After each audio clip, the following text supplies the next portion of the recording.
వర్షం వచ్చేటప్పుడు ఒక్కోసారి ఉరుములు మెరుపులు పడతాయి. అలాగే అప్పుడప్పుడు పిడుగులు పడటం కూడా మనం గమనించే ఉంటాం. అయితే ఆ భయంకరమైన ధ్వనితో భయపడే వారిని అర్జున ఫాల్గుణ అనుకోమని మన పెద్దవాళ్ళు చెబుతారు. అలా అర్జునుడి పేరును పదే పదే చదువుకోమని ఎందుకు చెబుతారు?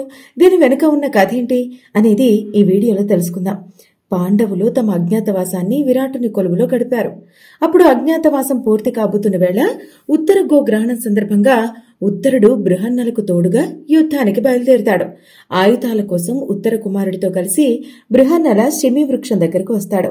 ధైర్యంగా బయలుదేరిన ఉద్దండులైన కౌరవులను ఎదుర్కోవడానికి ఉత్తర కుమారుడు భయపడుతుంటే తన 10 పేర్లు చెప్పి అతడి భయం పోగొట్టి విశ్వాసం కలిగిస్తాడు అర్జునుడు.